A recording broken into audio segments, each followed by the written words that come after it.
Pues muy buenas tardes a todos. Estamos por comenzar nuestro conversatorio Propuestas para combatir la corrupción en los sistemas periciales y forenses en México.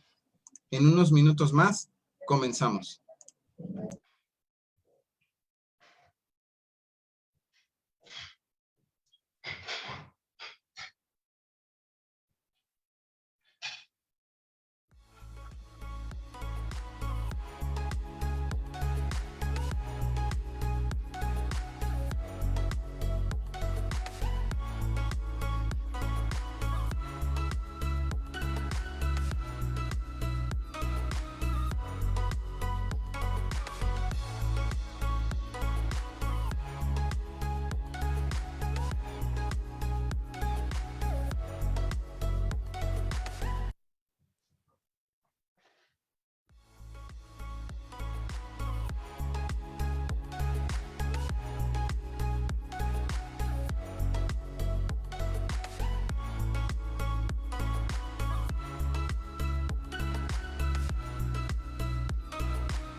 Pues muy bien, muy buenas tardes a todos. Estamos por comenzar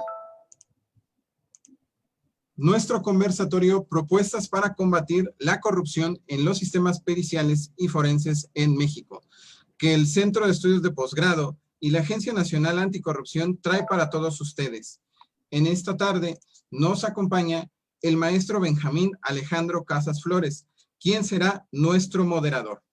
Él es maestro en Seguridad Pública por la Academia de Formación y Desarrollo Policial, Iniciativa Mérida, General Ignacio Zaragoza. Licenciado en Psicología por la Universidad Nacional Autónoma de México. Ha desempeñado diversos cargos directivos en las Fiscalías de la Ciudad de México y Puebla, así como en el Centro de Evaluación de la Secretaría de Seguridad Pública de la Ciudad de México. En el área de capacitación, ha compartido el aula con servidores públicos de diversas dependencias, entre ellos policías, agentes del Ministerio Público, peritos, supervisores de aduana y seguridad de los centros de reclusión, así como de seguridad del sistema de transporte colectivo Metro. Ha sido docente en diversos institutos y academias en las áreas de desarrollo humano, atención a víctimas, manejo de estrés y temáticas de la psicología en relación a la formación policial y análisis criminológico. Muy buenas tardes, maestro Alejandro Casas. ¿Cómo está el día de hoy? Muy buena tarde. Muy bien, muchas gracias. Muy contento por estar aquí compartiendo con ustedes. Pues bienvenido, el micrófono y la cámara son todos suyos. Gracias. Pues sí, definitivamente me da mucho gusto estar aquí con los ponentes, con el tema interesante, sobre todo porque algunos de los ponentes pues me honran con su amistad y eso me da mucho gusto nuevamente volver a verlos y escucharlos. Para todos ustedes, bienvenidos a este conversatorio que el tema da para mucho interés y desarrollo. Y tenemos la oportunidad de vamos a tener la oportunidad de escuchar a destacados especialistas, todos ellos con una amplia trayectoria, tanto en la docencia como en la práctica pericial y forense. Aprovecho para darles sus nombres y saludarlos. En primera instancia, la doctora María de Lourdes Islas Ríos. Bienvenida, doctora. Buenas tardes, gracias. Gracias. El doctor Fernando Mario El Suardo Sordani. Bienvenido, doctor Fernando. Y el doctor José Antonio Hernández Báez. Bienvenidos los tres, muy buena tarde y muchísimas gracias por compartir sus conocimientos y experiencia. Les comento que la dinámica de este conversatorio es la siguiente. Los ponentes tomarán la palabra durante 25 minutos cada uno. Previamente a su participación yo leeré la semblanza curricular del ponente para que el auditorio tenga un panorama de la persona a quien están escuchando y conozca parte de la experiencia que sirve de base para su exposición. Al final de las 3 ponencias daremos lectura a las preguntas de nuestro auditorio y tiempo para que nuestros ponentes respondan. Siendo así, quisiera compartir con ustedes unas palabras, unas reflexiones. Definitivamente el tema central de esta ponencia es histórico y desgraciadamente actual, la corrupción, que encontramos presente en todos los países y gobiernos sin importar el sistema político ni económico. En unos en mayor medida que en otros, sin embargo, siempre presente. Es motivo de estudio, detección, supervisión de procesos, del desempeño de los actores, así como de su combate. Si bien la presencia de la corrupción es más evidente en gobiernos con legislaciones débiles, en instituciones con menor supervisión, donde la rendición de cuentas no forma parte de las prácticas comunes, también es cierto que dentro de los estudios realizados, algunos de los análisis que pretenden dar explicación han dividido las causas en 2 grandes bloques, considerando en uno de ellos las causas externas al individuo, que tienen que ver con el contexto en el que se desenvuelve y otras que se enfocan en el aspecto interno, personal, en las decisiones que los individuos toman en el día a día durante el ejercicio de su labor. También, en contraposición, podemos señalar que es posible bajar los índices de corrupción. La experiencia de instituciones a nivel mundial así lo demuestra, con la implementación de acciones que involucran tanto a instituciones como a sus integrantes, a la sociedad, observadora y participante, y sobre todo, a la conjunción de voluntades, que se traduzcan en acciones. Es así que para este tema, ¿no?, nuestra primera intervención, estará a cargo de la doctora María de Lourdes Islas Ríos. La doctora María de Lourdes Islas me voy a permitir leer un poco de su semblanza curricular. Es médico por la Universidad Nacional Autónoma de México, egresada de la Facultad de Medicina. También es maestra en Ciencias Penales, en la especialidad de Criminalística por el Instituto Nacional de Ciencias Penales. Está certificada por mérito por el Consejo Mexicano de Medicina Legal y Forense, para ejercer la especialidad en Medicina Legal y la práctica forense.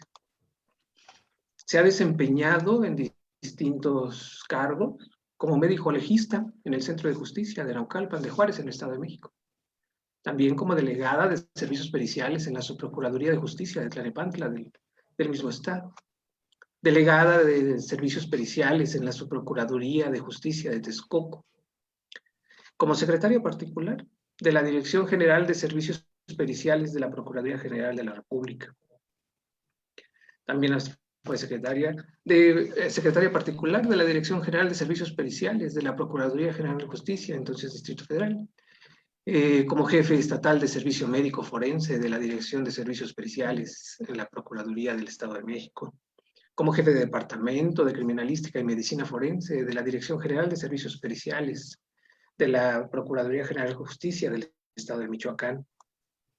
Ha sido también subdirectora de Servicios Periciales de la Procuraduría General de Justicia del Estado de México, subdirectora de Servicios Periciales de la Dirección Regional de Toluca.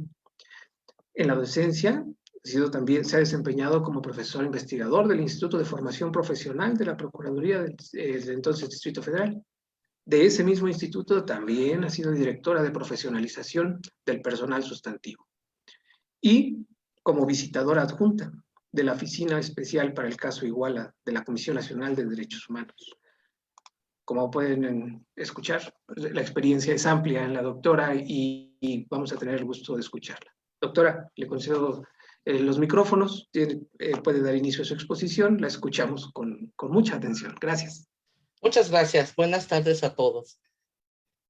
Es un tema difícil de hablar, de compartir o de recordar porque es mi profesión, la profesión que yo he ejercido durante muchos años y desde ser una perito en medicina legal, vivir día a día, noche a noche y durante muchos años en el servicio médico forense.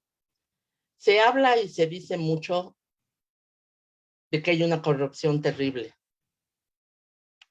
pero a este nivel, durante toda mi trayectoria siempre dije, si hablan, deben de dar pruebas. Si acusan al director, al subdirector, al jefe de departamento o a los peritos o los ayudantes de anfiteatro o a los del aseo o a quien sea de un acto corrupto, no nada más se vale decir, hacen esto. Hay que comprobarlo y dar una prueba. Afortunadamente en nuestro país ya hay candados que nos ponen para el ejercicio de todos los servidores públicos.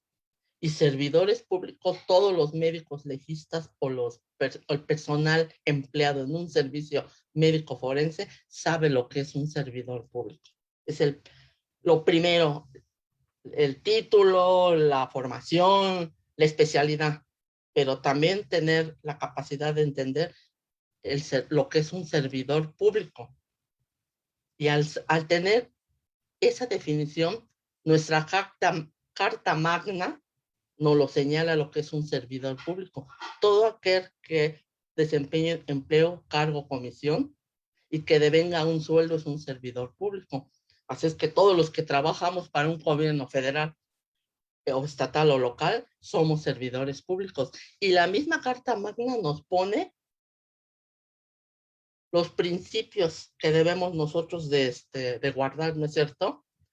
Lealtad, eficiencia, honradez.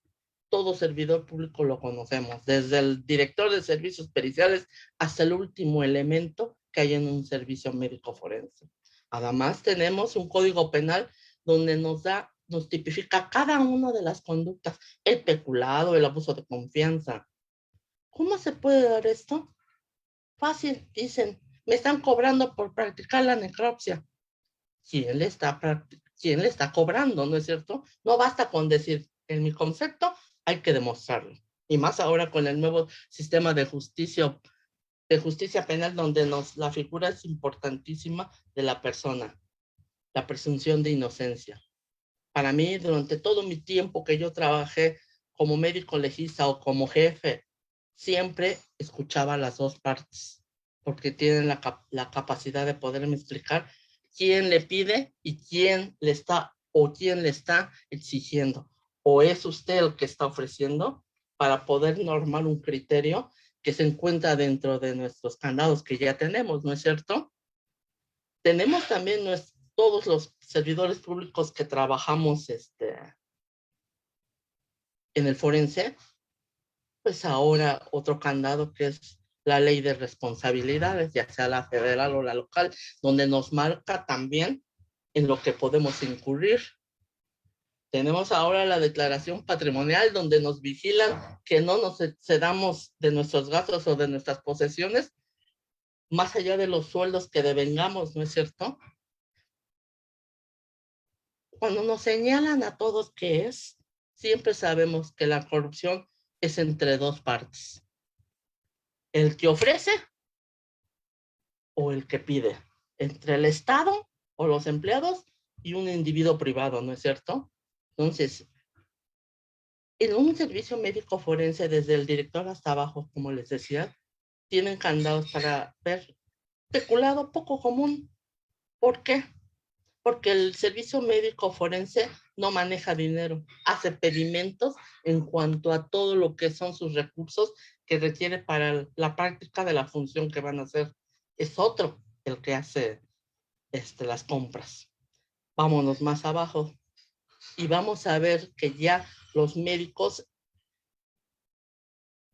que tienen el contacto directo con los cuerpos hacen una práctica de autopsia y que yo supongo que a estas alturas están perfectamente capacitados para poder ejercer esto. Y saben, el contacto con el público no es más que aquel necesario, imprescindible para poder identificar un cuerpo, estar seguro que es de su familia y hacer la entrega de todos los documentos que requieren para su destino final, ¿no es cierto? Entonces, aquí en nuestra práctica, ¿cuántas denuncias conocemos nosotros de que el médico que practicó la autopsia no le dio la causa de la muerte de la que está ahí? Es poco. Les digo porque yo he intervenido muchas veces como perito para poder mostrar que otro médico forense como yo lo acusan de que cambió una causa de muerte. Cuando hacemos la revisión, vemos que no hay. ¿Por qué lo acusan? Porque quizá a esa parte no le conviene que la causa de la muerte en ese momento, ¿no es cierto? ¿Qué otra cosa se puede presentar en cuanto a es la práctica?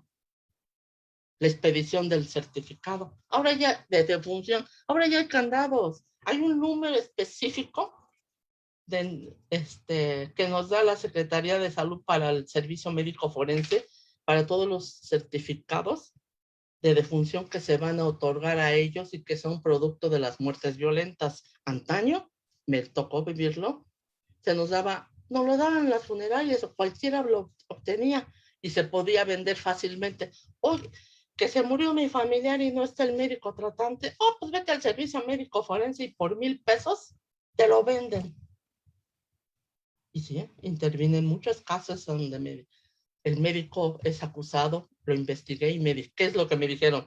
Bueno, me dijeron que no lo podía vender adentro, pero lo vendía aquí afuera. Se salió de la oficina para poderlo expedir y vender. Son casos que el mismo Estado ha puesto candados para que esto ya no que resulte. Después tenemos que otro tipo de corrupción en la entrega de cadáveres.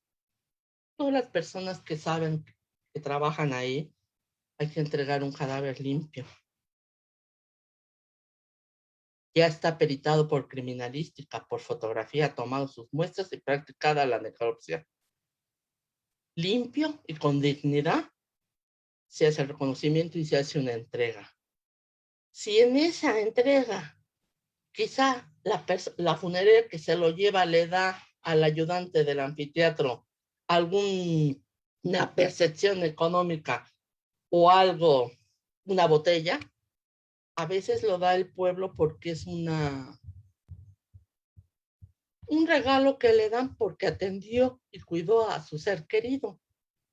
Entonces, hasta la misma Instituto de Ciencias Jurídicas de la UNAM nos ha dado muchos escritos en respecto a los tipos de corrupción que existen.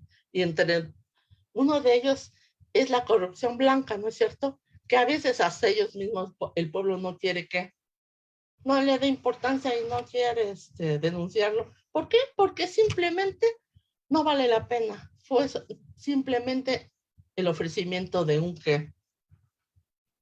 regalo por la buena actuación. Claro que nosotros los servidores públicos sabemos que no debemos de aceptar nada, ni un solo regalo, nada en absoluto. Se habla mucho de las certificaciones que hacemos los médicos forenses en cuanto a quítale las lesiones y te voy a dar un dinero. Esto se ha ido disminuyendo. Se ha ido disminuyendo, ¿por qué? Porque ¿cómo le voy a quitar en mi certificado de lesiones que pido como médico forense las lesiones, hematomas que son visibles en donde? En cara, en el cuerpo, que cuando pasan a diferentes niveles con el Ministerio Público, con la policía, o son consignados, cuando los vuelven a revisar, son claramente los indicios de que tiene lesiones. Esto también se ha ido quitando, ¿sí? Cuando tocan el tema y donde quiera que yo voy, dicen, es que todos son unos corruptos. No, no todos son unos corruptos, no es cierto. Si vas a hablar, dame pruebas, dime quién, específicamente el nombre, para que yo pueda hacer la investigación y otorgarle lo que pueda hacer, ¿no es cierto? Entonces, es una profesión noble, digna, muy científica. No cualquiera puede ser un médico forense, no cualquiera puede ser un técnico de autopsias, no cualquiera puede trabajar en el aseo de un servicio forense, porque lo que vemos, con lo que trabajamos, es con el dolor de las personas. Y toda la gente que está ahí es padre, es madre, es hijo, es hermano, es novio, y le duele lo que pasa, y dice uno, ojalá a mí no me pase nunca jamás, ¿no es cierto? Y la gente que está, yo lo he visto a través de los años de servicio, cada día llegan los nuevos médicos, los nuevos peritos excelentes, más capacitados, mejor formados. Yo propongo que una de las cuestiones que podrían tener de director hacia abajo, director, subdirectores, jefes de departamento, es la supervisión. Y no confiarse, va el subdirector de docencia, o va el...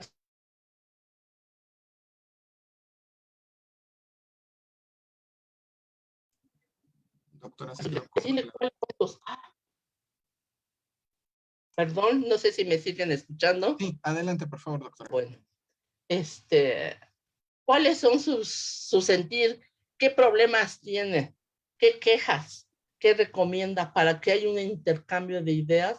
Y cuando vean la presencia del jefe, del subdirector, del director, del jefe de departamento, en los diferentes horarios, da cabida a un mejor servicio para todos, ¿no es cierto? Porque el médico forense en una guardia nocturna, de fin de semana, de día festivo, está muy solo con el cadáver, con las personas. Y a veces necesitamos alguien con quien que conversar. ¿Pero qué vamos a conversar? Vamos a discutir la causa. Encuentro esto, estoy segura, como ves, y un intercambio de ideas científicas para poder emitir un dictamen. Esto nos hace falta. Mayor comunicación en la pirámide de un servicio médico forense para poder nosotros abatir cualquier tipo de corrupción que se pueda presentar. Un cadáver debe de ingresar en forma digna, ser atendido en forma digna y esperar hasta que nos emiten el certificado de defunción y poderlo entregar en forma digna a los familiares. Y lo mismo pasa con los desconocidos. Es importantísimo hacer un esmerado estudio de estos cadáveres para poder establecer la identidad y que podamos lograr una próxima identificación para cualquier familiar que pueda andar buscando a otros. Como ven, es muy fácil decir, yo acuso, son unos corruptos, son unos matasanos, siempre están al acecho de qué es lo que quieren cobrar, de quién se trata la persona que está en la plancha, para poderle darle un valor monetario a todo el trabajo que hace. Y esto no es cierto. Podemos sí acusar a alguien de que nos está cobrando por hacer la autopsia más rápido, pero aunque lo hagamos más rápido o menos rápido, se tiene un tiempo preciso y no se puede hacer nada hasta que el Ministerio Público no lo dicta. hasta que el Ministerio Público nos saque el oficio de la práctica. Inmediatamente entramos, terminamos y tenemos que esperar a que regresen los oficios del Ministerio Público para poder entregar ese cuerpo. No lo hace el médico forense. El médico forense sabe y conoce las etapas que debe de haber para poder autopsiar, entregar. Por eso este nuevo sistema penal de justicia actual en México es bueno por la presunción de inocencia. Y a todo aquel que acusan, debemos siempre tener pruebas para poder decir, ¿es corrupto o no es corrupto? ¿O qué es lo que pasa? Como ven, el forense es una institución noble, digna, muy científica, y la gente que trabaja es de una gran capacidad de enseñanza que han tenido en todos sus niveles. No sé si tengan alguna pregunta de mis compañeros o difieran en lo que yo les estoy refiriendo, ¿verdad? Maestro Alex.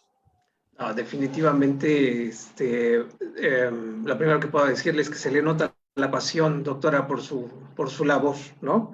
Por su entrega. Aquellos que la conocemos, definitivamente conocemos su desempeño, pues, ¿no? Y su trayectoria.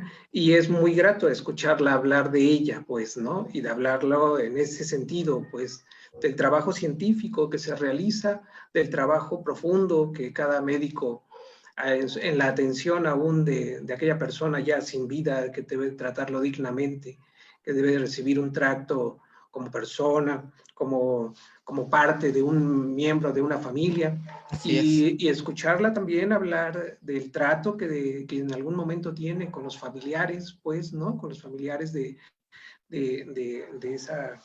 esa persona, y hablar del dolor ajeno, ¿no? El manejo del dolor, que si bien es cierto, coincido con usted en el sentido de hay señalamientos, se habla también mucho de ello, y quizá a veces el mismo dolor, la premura hace hablar, ¿no? Hace solicitar que o no se haga, o que se trate dignamente a su familiar, y eso provoca hay en ocasiones, como también bien menciona, la participación de dos personas. Definitivamente, en un acto de corrupción es la participación de dos personas. Aquel que da, que ofrece, ¿no? O aquel que solicita o recibe, pues, ¿no? Es la complicidad en ese sentido, ¿no? Es una sola persona aquella que puede llevarlo a cabo. Es cierto, alguna se beneficia por una cuestión monetaria, ¿no? O poder, en el caso de llevarse a cabo, mientras que la otra se beneficia por el tiempo invertido, por la rapidez con que se atiende, quizá por la calidad, ¿no? Por evitarse, ¿no? mayor diligencia, mayor tiempo de inversión. Eso es cierto, pero también se requiere, reitero, de un par de voluntades, ¿no? De un par de voluntades para llevarse a cabo, ¿no? Así es. Y cuando esto sucede, definitivamente, bueno, pues hay que actuar.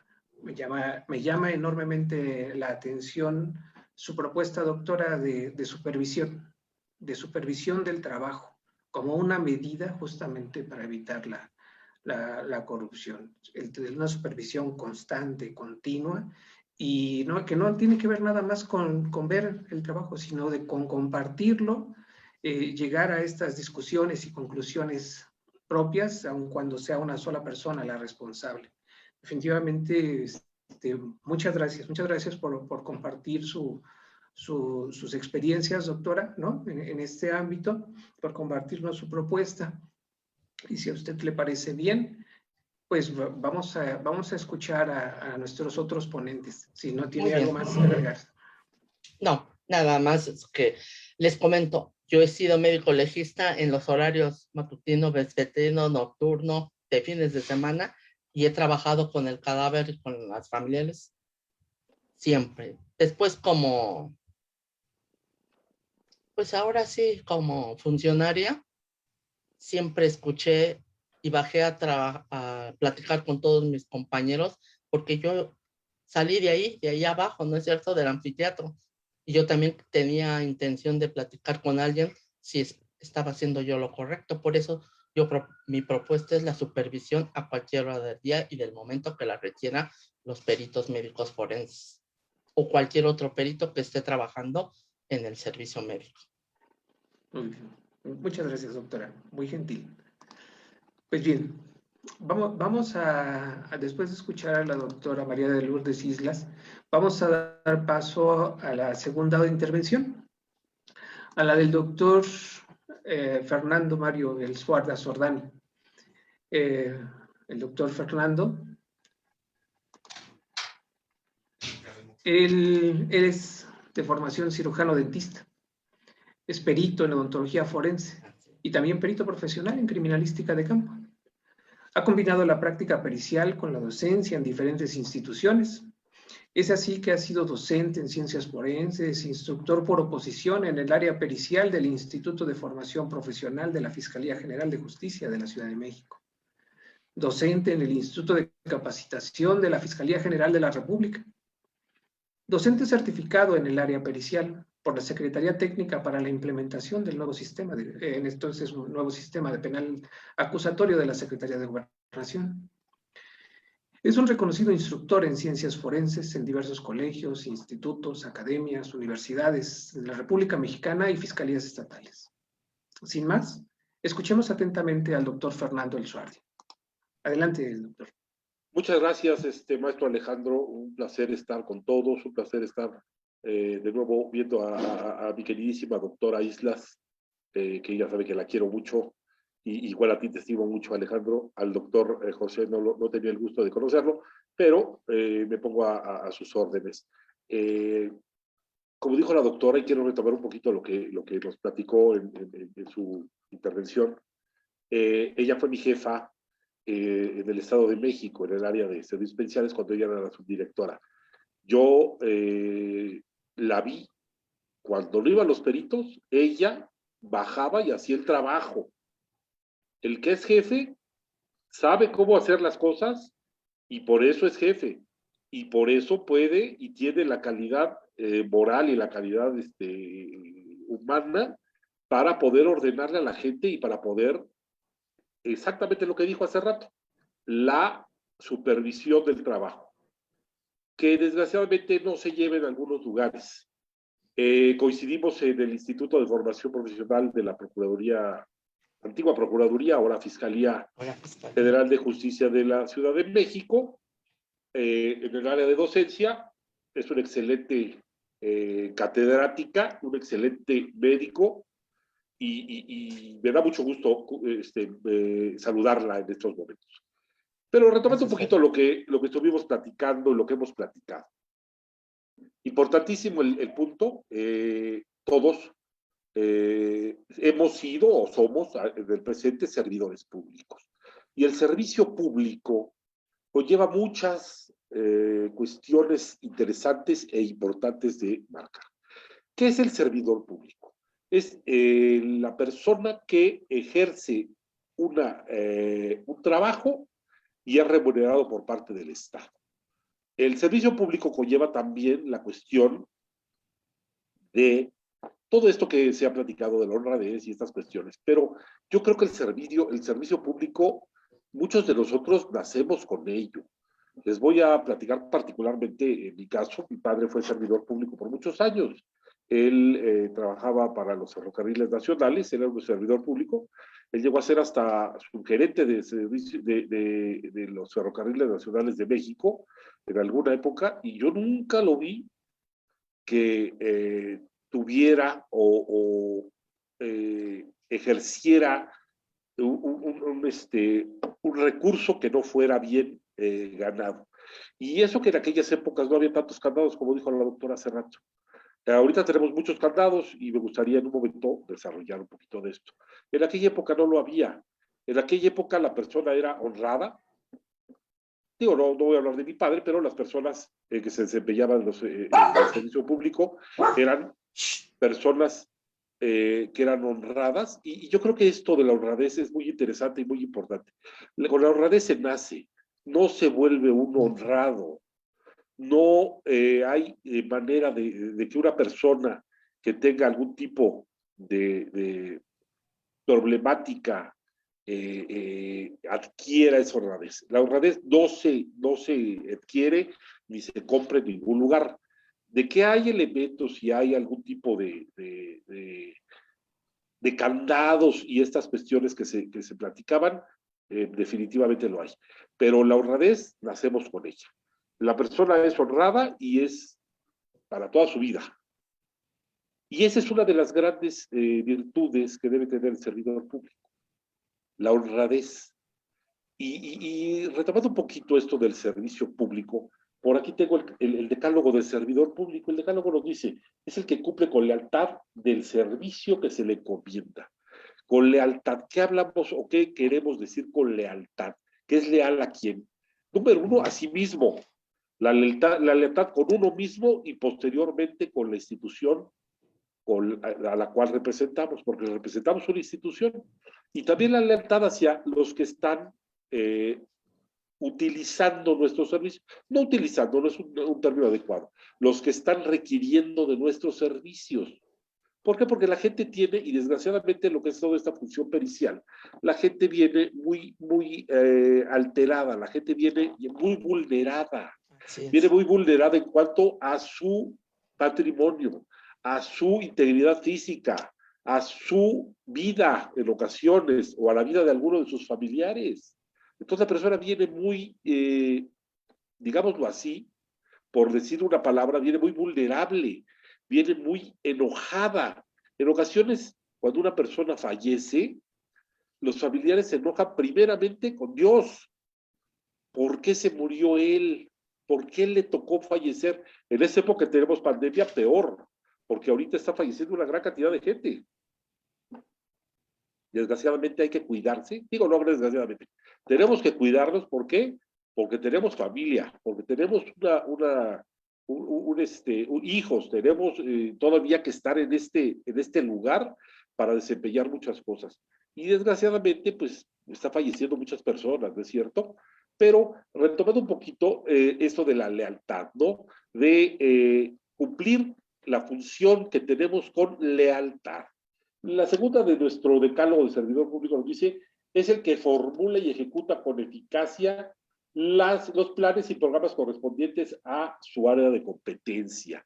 Debemos cumplir con los lineamientos, por ejemplo, en la función pericial, cumplir con lo que son nuestros manuales de procedimientos, que en ocasiones, yo lo digo mucho en la cuestión docente, parece ser así como el Espíritu Santo, ¿no? Que todo el mundo sabemos que existe, pero desgraciadamente nadie lo vemos. ¿Por qué? Porque no nos interesa a veces hacerlo. Todas las áreas de servicios periciales, y lo sabemos todos, lo sabe usted, doctora Lulu, todas las áreas tienen un manual de procedimientos. Y debemos apegarnos al manual de procedimientos. Desgraciadamente, no se hace en ocasiones. Hay muchas cosas que han venido a detrimento de la función pericial, pues quiero marcarlo. Yo sé que hay servidores públicos de primer mundo de nuestro país y todo.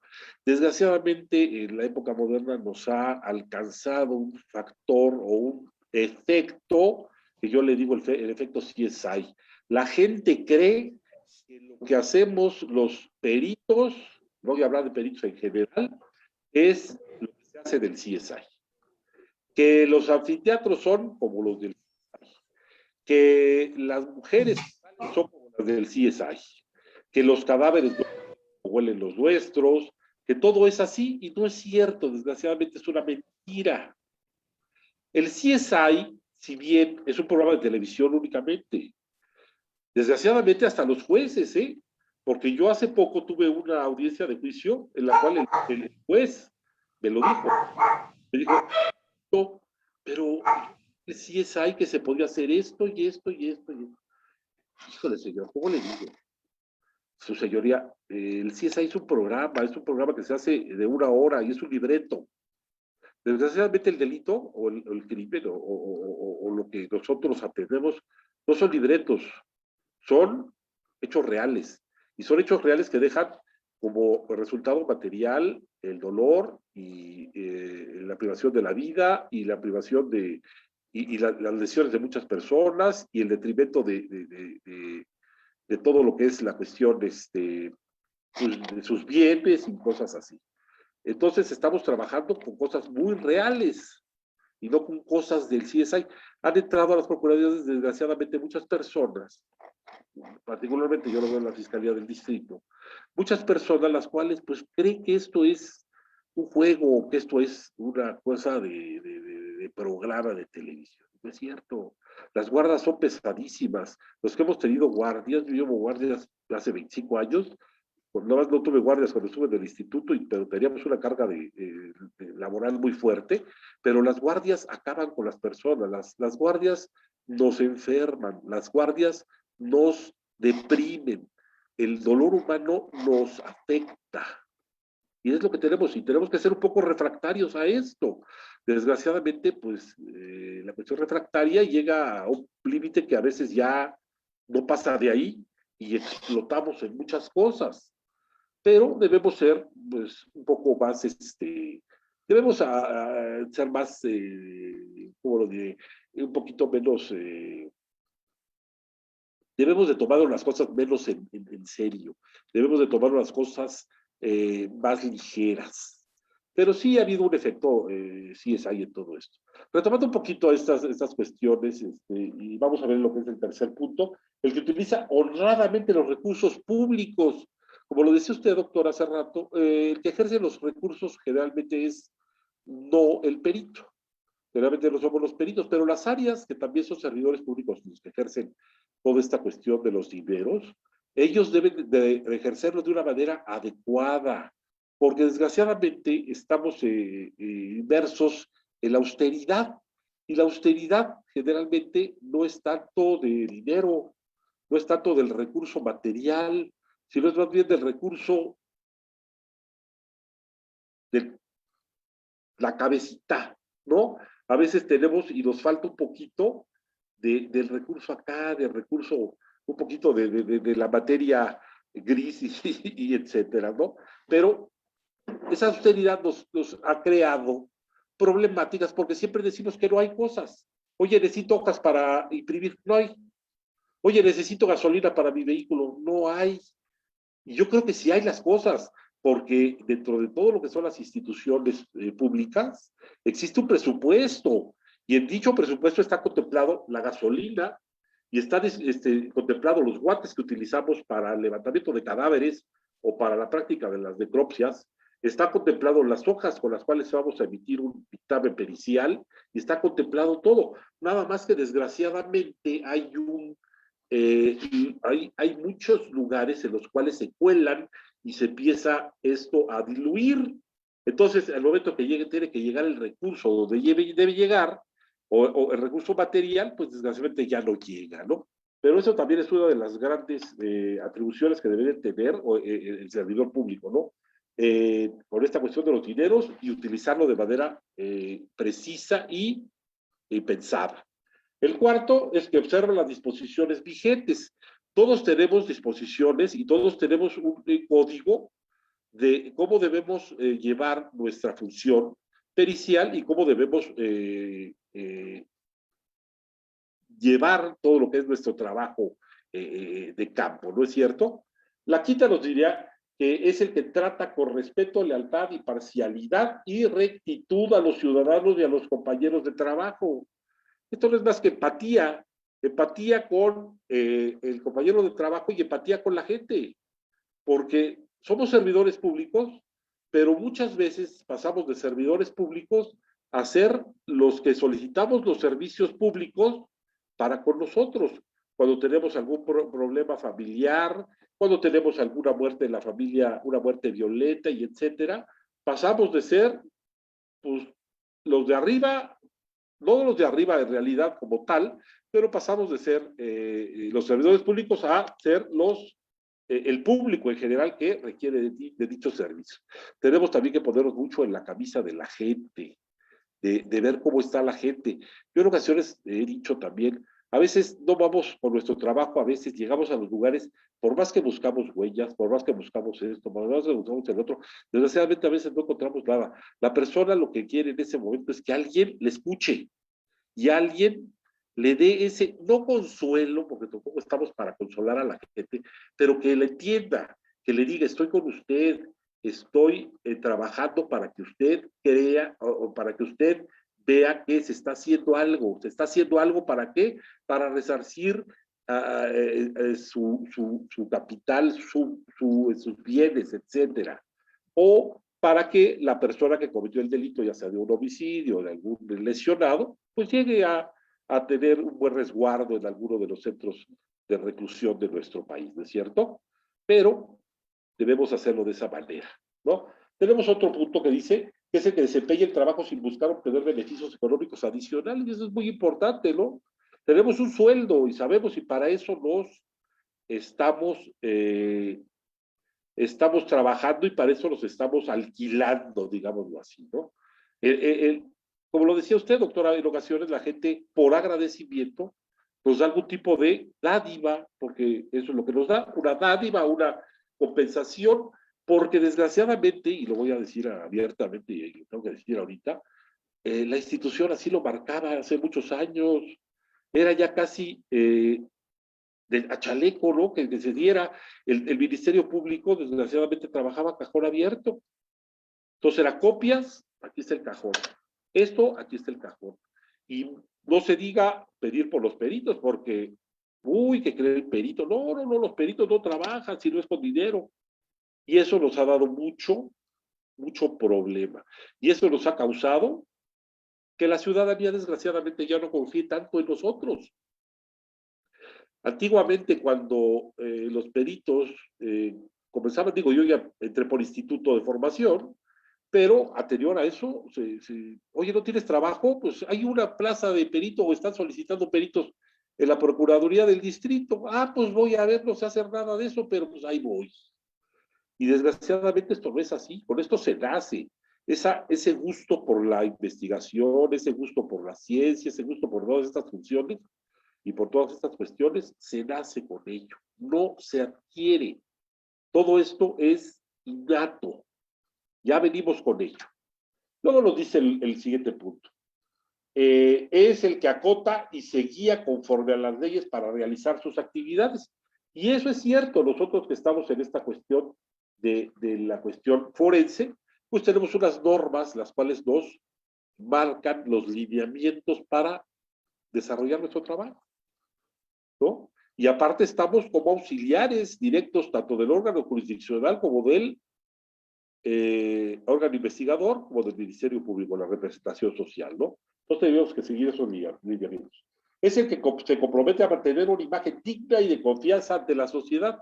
Debemos crear eso, debemos crear confianza en la sociedad, en el público en general. ¿Por qué? Porque desgraciadamente le hemos perdido, pero no está en nadie más que nosotros el retomarlo. ¿Por qué? Porque somos los servidores públicos que estamos en el campo, seguimos trabajando. Y también como docentes, tenemos que hacer patente y hacer hacerlo retroactivo a nuestros alumnos. ¿Para qué? Para que ellos sigan con lo mismo. Posteriormente, el que realiza sin distinción y con prontitud los trámites de los ciudadanos. Porque aquí sí podemos caer en responsabilidades de dilación, etcétera, ¿no es cierto? Y esas, desgraciadamente, son repercusiones o son responsabilidades de tipo penal. Y luego el número 10, que ya es el último del decálogo, nos dice, es el representante del gobierno ante los individuos, la familia y la sociedad. Entonces somos representantes de los gobiernos ante lo que es el público en general. Eso es el decálogo del servidor público. Ahora voy a hablar un poquito de lo que es la instrucción o lo que es la docencia, o lo que es lo que hacemos muchos de nosotros, ¿no? Hay un tema y hay un punto muy importante que se llama deontología. La deontología, y en el caso nuestro sería la deontología pericial. ¿Qué es la deontología? No es más que la ética profesional, la ética del trabajo, ¿no? La ética, todos estos lineamientos y todas estas normas que nos marcan cómo tenemos que conducirnos. Se ha dado en la actualidad muchas cuestiones de hablar de moralidad. La moralidad es muy difícil de tocar. Siempre que hablamos de moralidad, hablamos de religión. Entonces, eso no es tan adecuado. Mejor hablamos de ética. Una viene de la otra, ¿no? Son corrientes filosóficas y son, a partir de la filosofía se crearon todas ellas, pero es difícil hablar de la moralidad, es mejor hablar de la deontología, ¿no? De la deontología pericial. Pero desgraciadamente ahora en los programas de estudio de los institutos ya no se da esta materia. Yo hace 25 años que ingresé a la Procuraduría General de Justicia del Distrito, a la Fiscalía General, tuve una materia que se llamaba deontología pericial, y desgraciadamente ya no se da, es como a los alumnos de primero de secundaria que ya no se les da civismo, no porque ya no haya civismo, porque ya no se contempla como en la malla curricular de ninguna secundaria, llámese pública o llámese privada. Y es muy importante el civismo, y es muy importante la deontología pericial. ¿Por qué? Porque son los lineamientos que nos tienen que dar la pauta para nuestro desarrollo. La capacitación es muy importante. La persona que ya viene con con este servicio público y de manera innata, que ya viene con la chispa de la investigación y que le gusta, porque también tiene un cierto morbo esto que hacemos, desgraciadamente, el ver los cadáveres, el ver qué pasó y todo esto. Nada más que este morbo viene caminado lo que es una investigación, a un trabajo pericial, está bien, da éxito y da frutos a las investigaciones, pero tenemos que hacerlo, ¿no? La capacitación es muy importante. Tenemos que ser, al momento de que hacemos dictaminación y todo esto, ser muy objetivos. A veces empezamos a hablar o empezamos a hacer otro tipo de pensamientos y hacemos novelas y cosas así. No, tenemos que ser muy objetivos y tenemos que ser sobre todo muy imparciales. Y esta cuestión es muy importante. No podemos y podemos tener responsabilidades penales en cuanto a que si hay algún tipo de cuestiones de parentesco con las personas sobre esto, las cuales estamos peritando y todas estas cuestiones. Yo siempre he dicho, el trabajo pericial es muy limpio. Lo retomo de usted, doctora, hace rato los platicaba usted, que el contacto es muy poco el del perito con el público en general. ¿Por qué? Porque nosotros trabajamos sobre lugares, sobre personas, sobre objetos, etcétera. No tanto sobre el público en general. Aunque vayamos al domicilio, nosotros nos abocamos a los indicios, a los medios de acceso, etcétera. Cuando vamos a otro tipo de delitos, nos vamos a lo que es la ciencia en realidad, no tanto a las personas. Desgraciadamente, en las otras áreas sustantivas, pues sí tienen mucho contacto con las personas, con los delincuentes, con los denunciantes, etcétera, ¿no? Y eso en ocasiones corrompe, y eso en ocasiones crea la chispita para que se debe detonar nada más para que se pida y para que se dé, ¿no? Siempre que hay dos partes, por ejemplo, eso se da mucho en el tránsito terrestre, pues siempre las personas van a querer que salga favorable a ellas, ¿no? Y como siempre está el que puede ser el responsable y el que no puede ser el responsable, pues ahí está la balancita, ¿no? Que ponen a veces los peritos, ¿no? Y cosas así. Pero bueno, eso pasa, desgraciadamente. No podemos hablar de que no pasa, si es real. O sea, no estoy tampoco diciendo algo que no sea cierto. Hay personas que lo hacen, digo, no estoy tampoco acusando a nadie. Generalmente los servidores públicos somos personas íntegras y somos personas honradas, pero desgraciadamente hay sus excepciones, ¿no? Pero el trabajo pericial es un trabajo limpio, es un trabajo muy bonito, es un trabajo muy enriquecedor y es un trabajo pues que da mucha satisfacción. Hay otra cuestión, cuestiones así, legalidad, eficacia, profesionalismo y honradez. Esas son las cuatro máximas que tiene el ámbito pericial para su función. Tenemos por ahí también, y hablaba usted hace rato, doctora, de candados. Un candado que se nos ha puesto en estos tiempos, no un candado, pero es una manera de rendir cuentas, es toda esta cuestión de control de confianza. Los controles de confianza, de cómo nos hemos desarrollado como servidores públicos. Yo creo que los controles de confianza que se hacen en este momento en las instituciones de procuración de justicia o las instituciones de impartición de justicia, etcétera, en todas las policías, se debieron haber hecho hace muchos años. no debe ser una cosa nueva, no debe ser de 5 años para acá. Y en ocasiones dicen, no, es que usted no es apto porque usted hace de esto. Yo les digo a veces también, oiga, es increíble que usted, después de 25 años que lleva esta persona trabajando para usted, se dé cuenta usted de que es un corrupto. O sea, falla él, pues claro que falla él, pero también falla usted como institución. ¿Por qué? Porque nunca lo detectó. Y es muy importante detectar toda esta problemática, ¿no es cierto? Es muy importante realizar cada 2 años el control de confianza, realizar unas buenas pruebas psicológicas, y aquí me voy contigo, licenciado Casas, que tú sabes mucho de esto, las pruebas psicológicas, y ver si una persona es apta realmente para el trabajo pericial o no lo es, porque desgraciadamente esto no es para todos.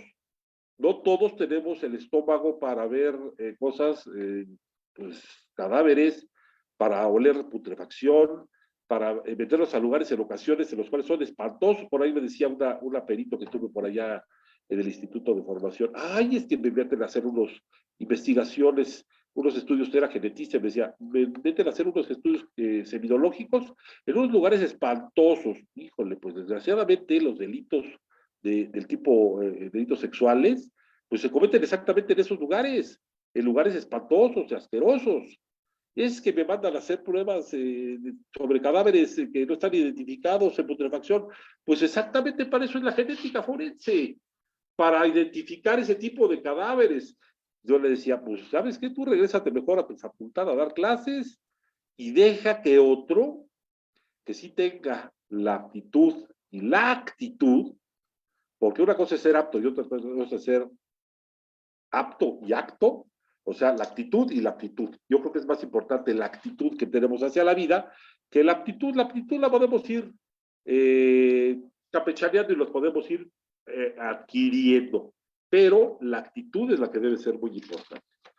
Y ya nada más para terminar esta cuestión que les hablaba yo de las cuestiones de la deontología.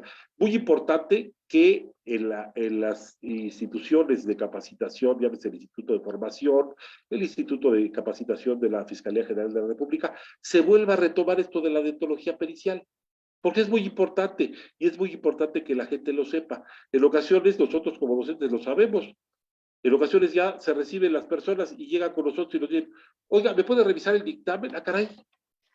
Oye, pero aquí no presentas nada de las formalidades de un dictamen. ¿Te dieron en alguna ocasión elaboración de dictámenes e informes? Metodología de elaboración de dictámenes e informes periciales, no. Ah, caray. Entonces tenemos también que revisar todo lo que es la malla curricular de todo lo que son nuestras carreras. Ahorita, por ejemplo, ya la Universidad Nacional Autónoma de México, que es nuestra alma mater, pues ya tiene la carrera de ciencias forenses y está por implementarla, parece ser que en el Politécnico Nacional. Pero yo también pregunto, ¿serán las gentes o las personas que están implementando dichas carreras las aptas para hacerlo? Porque en ocasiones pues carecen de esos conocimientos que tenemos los que estamos o hemos estado en el campo por mucho tiempo, ¿no? Y otra cosa que también me llama mucho la atención y me llega mucho es ahorita que hablábamos de lo que era la corrupción. Cuando un peritaje va en sentido contrario del que quiere la persona, somos corruptos. ¿Por qué? Porque no lo estamos haciendo de manera adecuada. ¿Por qué? Porque no le estamos dando la razón al que cree que la tiene. Y desgraciadamente, pues, somos imparciales. Y nosotros nos basamos en lo que es la ciencia y nos basamos en lo que es el conocimiento. ¿Para qué? Para dar una opinión de tipo técnico-científico. Sin decir, fue Juan, fue Pedro. Siempre nuestras conclusiones van de sujetos activos, sujetos pasivos, la conducta que se desarrolló en el lugar, quién la desarrolló y sobre quién quedó esa conducta, llámese de un homicidio, llámese de unas lesiones, etc. Pero también hay que cuidar mucho eso. Y tampoco le podemos dar tantas armas a la ciudadanía. Lo recordará usted, doctora, ya con esto de las cuestiones de las... quería crear unas contralorías ciudadanas y cuestiones así para casi auditar al Ministerio Público y a los peritos. Pues sí, todas las personas que ven que su dictamen no va en relación a lo que ellos quieren, pues van a decir que el perito no sirve, que el Ministerio Público es corrupto y esto. Hay que tener mucho cuidado en estas cuestiones. Yo entiendo, tenemos que ser abiertos y tenemos que ser empáticos con lo que es la ciudadanía, pero también tenemos que cuidar mucho nuestra función porque la realizamos de manera muy adecuada. Y no debemos dejar que nadie dude de nuestra integridad. Como usted lo dijo, el que acusa tiene que probar lo que está diciendo. Yo digo que este perito realizó mal su trabajo por esto y esto y esto. No nada más decir es que yo no me gustó. No, tiene que probarlo. Y pues ya con esto termina mi intervención, agradeciéndole a todos la atención y a los panelistas, que son personas de amplia calidad moral y personal, y pues seguir con el próximo ponente. Si no hay ninguna pregunta, Alejandro, pues dejo la palabra para la persona que siga. Muy bien. Muchas gracias, doctor Fernando. Esperemos las preguntas hacia el final de las tres ponencias. Muy interesante definitivamente los tópicos que va tocando en relación, nuevamente la parte importante del trabajo, de la entrega, la preparación para el trabajo, ¿no? Que ahí mismo justamente vamos encontrando las propuestas ante la corrupción, ¿no? La preparación, el seguimiento científico, el trabajo del método, la aplicación del método científico que no deje lugar a dudas de la actuación del perito, ¿no? Eso definitivamente permite tener sustento del dictamen que se emite y también de alguna manera poderlo defender y que no quede duda del trabajo. Pero también me llamó muchísimo la atención el enfoque que le da, doctor, en el sentido de llevarlo al terreno individual, ¿no? Es decir, tenemos un decálogo de actuación, tenemos también, pues, esta área de la deontología pericial, pero si no se reflexiona sobre ello, si no se da pauta a llevarlo al terreno individual, no se interioriza, ¿no? Es decir, si no le damos la oportunidad al servidor público o bien al aspirante a servidor público de reflexionar sobre cada uno de estos principios, sobre cada una de estas actuaciones y la vivencia que se tiene en ellas, no va a poderlo reflexionar a sí mismo. Y coincido también en la parte donde al paso del tiempo, ¿no? Todo trabajo tiene un efecto sobre la persona y que de alguna manera a veces no se percata pues ya de la manera en que lo está llevando a cabo, ¿no? De esta actitud o del trato que pudiera estar brindando. Y entonces se hace necesario un espacio de reflexión, un espacio en el individuo para que piense sobre sí mismo y la manera en cómo está realizando su labor, ¿no? Un espacio donde haya un interlocutor, de preferencia otra persona de su misma especialidad, algún tercero de otra especialidad, pero que dé pauta a hablar de ello, a reflexionar sobre las conclusiones a las que llega y sobre la vivencia interior, emocional que tiene en cada una de estas experiencias. Y eso puede dar causa. Y eso puede dar causa justamente a mantenerse en la rectitud, a mantenerse en el trabajo científico, en el trabajo objetivo. Eso da pauta a mantener esa visión profesional del perito. Yo coincido en ese terreno, que son las aulas, ¿no? Es el espacio docente, el espacio ideal para esa reflexión, para traer la práctica a estos espacios y nuevamente desmenuzarla, y no nada más desde el terreno de los conocimientos, de las evidencias, no, sino desde el terreno de la vivencia subjetiva del perito. eso hace falta dialogarlo, pues, ¿no?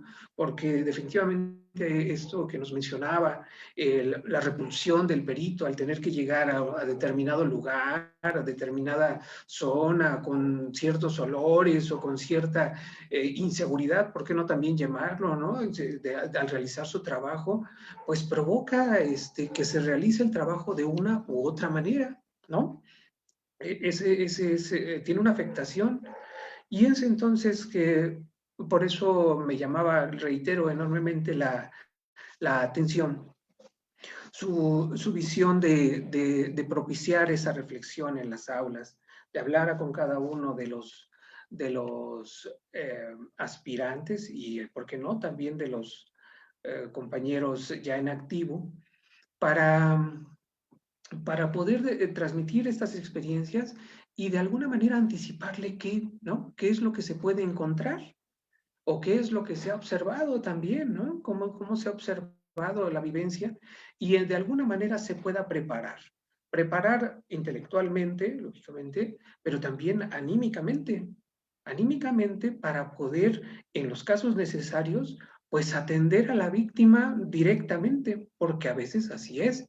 La atención es directa y se enfrenta a personas emocionalmente alteradas, ¿no? Emocionalmente alteradas que por X circunstancia o bien son los familiares del occiso o como mencionaba en otras especialidades.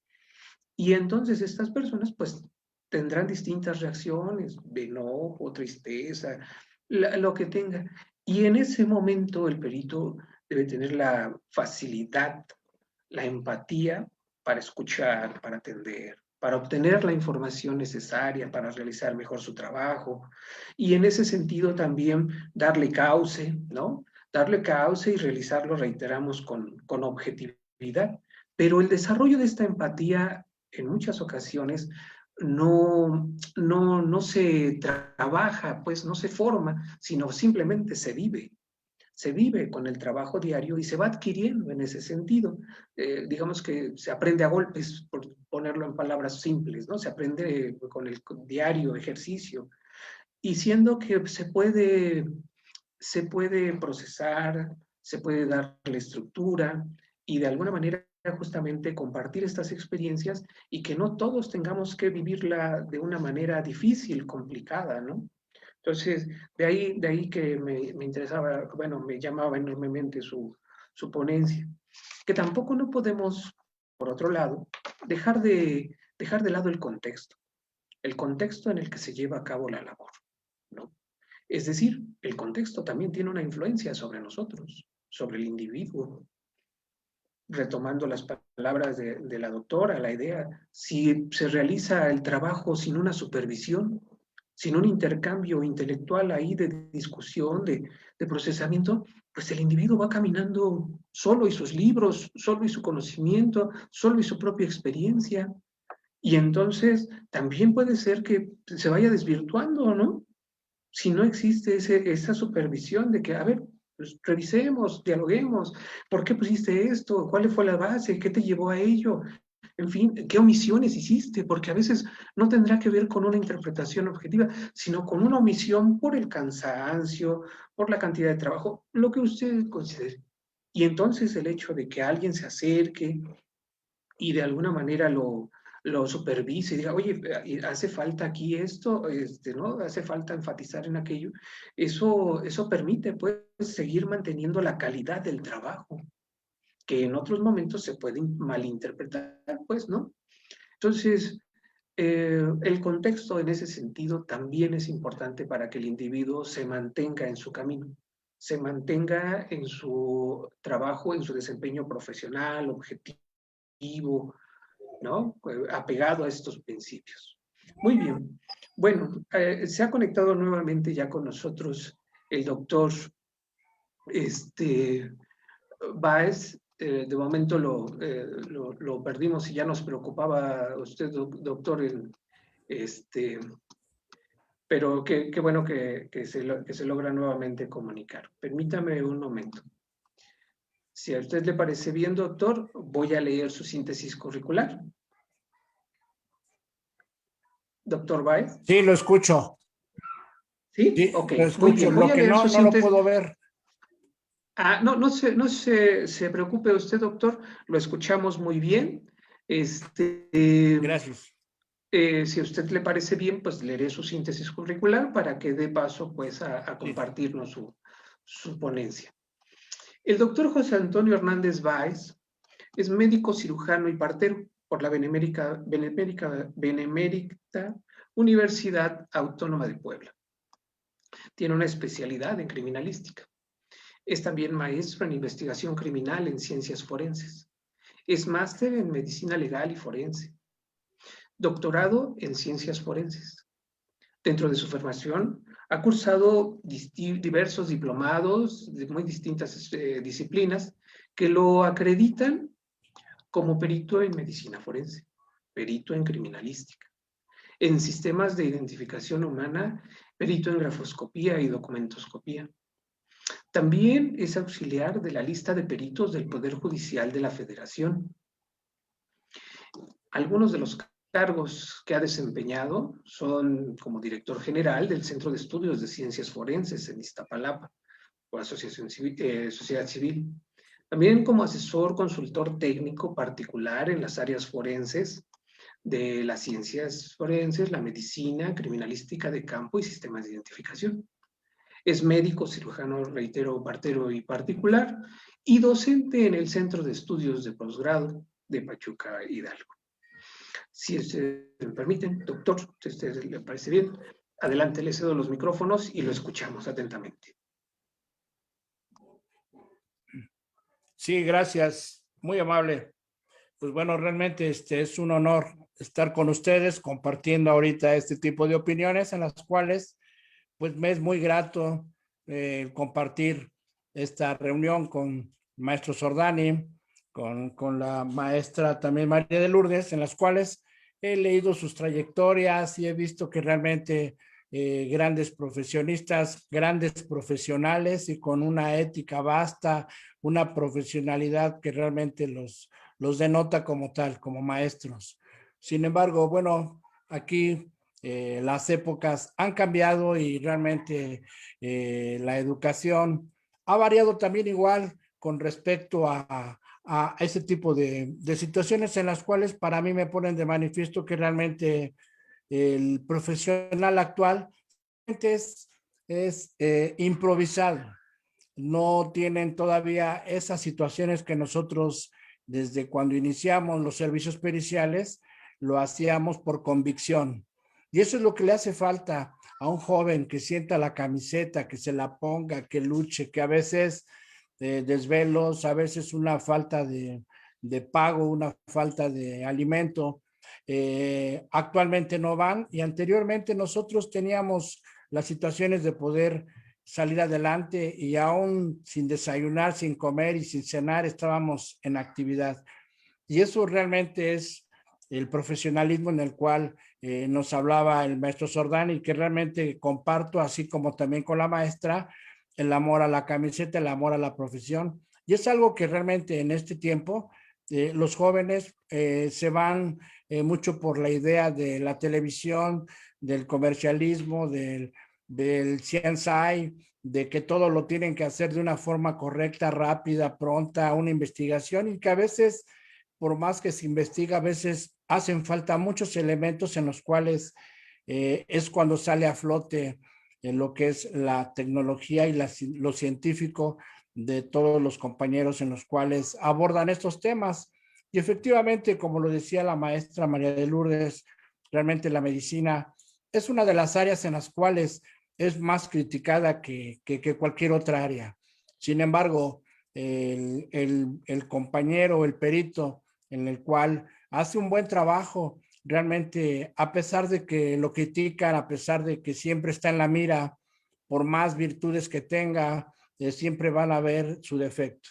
Y desgraciadamente, la gente que no entiende este tipo de situaciones son las que provocan este tipo de momentos desagradables, de denuncias, y las cuales a veces no prosperan, pero sin embargo nos hacen pasar un mal sabor de boca. De igual manera, también la criminalística es una de las ciencias, de las áreas, las disciplinas en las cuales también igual se ha encontrado atacarse, debido a que, como dice el maestro Sordani, la respuesta de que quiere la persona que contrata no es la adecuada. Y no digamos, por ejemplo, en los sistemas de identificación humana o en la grafología, donde un perito oficial y el perito particular dice lo contrario. Perito oficial dice sí y el contrario o el particular dice no, u otro oficial que contratan también dice no. Entonces aquí alguien pues tiene que estar fallando en su estudio hasta que llega probablemente a lo mejor un tercero en discordia y de acuerdo realmente al estudio técnico científico que realmente lleva a cabo, da la razón u opina de otra manera. Por lo tanto, nos formamos una tercera opinión. Desgraciadamente, como lo decía la maestra María de Lourdes, pues realmente la presunción de inocencia, efectivamente, todos lo merecemos, todos los ciudadanos, todas las personas que tienen unas situaciones ante la autoridad, ante la ley. Sin embargo, si hubiera la presunción de inocencia, pues realmente no habría tanto sujeto detenido de primera instancia y posteriormente investigado. Sin embargo, aquí primero te detengo y luego te investigo. Y desgraciadamente es lo que pasa con la gran mayoría de todas las personas que cometen una situación o se ven involucrados, ya sea por un problema que están cerca, por un problema que sí cometen o por un problema que realmente les están acusando o achacando. Desgraciadamente somos parte del trabajo inter y multidisciplinario, en el cual nos basamos entre todos para poder llevar a cabo un tipo de investigación técnica científica, que a veces la gente, a veces nuestros clientes realmente no lo entienden y piensan ellos que con el hecho de llevar un perito y que realmente se tiene una trayectoria como debe de ser, correcta, piensan que todo debe de salir como ellos lo quieren porque por eso pagan. Y es mentira. Realmente cuando los compañeros, los peritos tratan de hacer lo que ellos quieren, es ahí donde empieza la corrupción. Voy a hacer una breve introducción con respecto a la corrupción para que pues la gente que nos está escuchando a través del Face, a través de otras redes sociales, pues entiendan un poco de qué estamos hablando. Los compañeros que están ahorita en foro, pues realmente sí lo saben, lo explican a su manera muy bien, pero habrá gente que probablemente no sepa qué es esto. Y bueno, pues realmente aquí hay una imagen donde hay un saludo y se obtiene, se ve que realmente hay acá dinero de por medio en el saludo y la gran mayoría de la corrupción se lleva exactamente con don dinero, ¿no? Entonces, es lo que debemos de tratar de evitar. La gran mayoría es por dinero, la mínima, el mínimo elemento es por amistades o por favores a personas en las cuales son jefes u otros compañeros en la misma área. No estamos hablando de medicina, estamos hablando de todas, en general, los servicios periciales y forenses. Hablando de forenses, como aquellos todos los que hablan o los que llevan a cabo una intervención o una opinión técnica en apoyo a la procuración de justicia.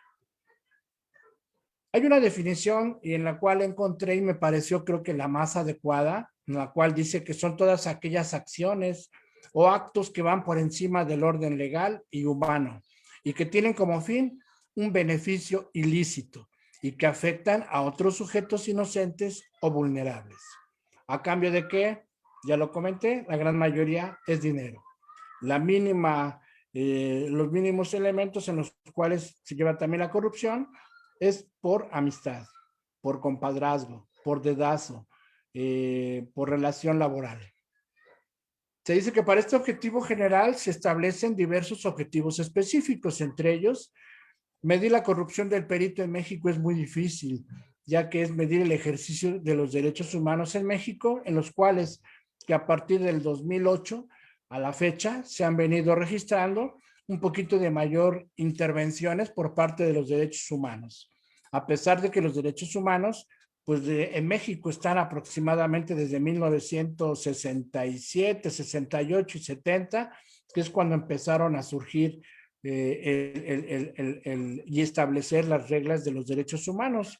Sin embargo, realmente los derechos humanos actuales toda la gente llega a denunciar a cualquier sujeto, principalmente a un compañero que trabaja en una investigación o un perito de cualquier institución, y lo primero que hacen es denunciarlo a derechos humanos porque están vulnerando o afectando el derecho de un ciudadano. Sin embargo, salen bien las cosas, no hay denuncias, salen mal las cosas, denuncian. Dice, pensar en futuros estudios sobre esta fuente de violaciones de funciones, y realmente estamos ante situaciones en las cuales la mira está puesta ahora ya en el servicio pericial, en el servicio, en este caso, de los peritos, tanto oficiales y ahora también igual particulares. Dice, reflexionar sobre aspectos claves que debería tener un equipo y personal anticorrupción. Para esto los derechos humanos se empezaron a formar, como no sabían qué hacer, pues a formar peritos de las mismas áreas en las cuales también supieran si realmente la función que llevó el perito fue buena o fue mala, porque realmente ponían a personas aparentemente expertas en las áreas cuando realmente jamás habían periciado, jamás ni siquiera realizado un dictamen. Y para ellos, como eran de derechos humanos, se tenía que realmente tener ese respeto, porque realmente es una comisión o es un grupo en el cual llegaba a estudiar los derechos que le pertenecen a todas las personas. Se dice que se mide el ejercicio pericial en cada una de las 32 entidades federativas y a partir de estos datos oficiales se provienen provenientes de tanto de los derechos humanos, datos estadísticos como son los homicidios, lesiones por parte de INEGI y datos de averiguaciones previas solicitados por PGJ, PGR, actualmente fiscalías. Los datos que se van obteniendo por parte de las investigaciones llegan hasta el 2020, no han llegado todavía a 2021, es muy reciente, y los que más se llegan a acercar son los realizados por el maestro Jorge Cárdenas, que es el investigador en la UNAM, en el cual lleva a cabo todo este tipo de estudios, y es uno de los principales estudiosos con respecto a la corrupción. Existe en el Departamento de Servicios Periciales un ejemplo en toda la Ciudad de México, perdón, en toda la República Mexicana, en México, 2019 y 2020, se presentaron el hecho de 2.500 casos por corrupción. Vamos a poner un ejemplo, esto es en la pericial médica, todos se quedaron archivados, todos están para investigación, de los cuales 1.250 se acusan de negligencias médicas, las cuales 500 las medió la CONAMED, la cual trata de buscar una mediación para llegar a un común acuerdo o para tratar de resarcir las situaciones y poder lograr que no avance a un sistema penal o civil. De los 250 fueron llegados a un proceso penal y civil, los 250 más mediaron con un pago y 250 no tuvieron continuidad, es decir, se perdió la continuidad de poder denunciar. Existen diferentes expresiones de corrupción. Digo, realmente todo lo que esté fuera o en contra de algo, lo que es legal, de algo correcto, le llaman corrupción.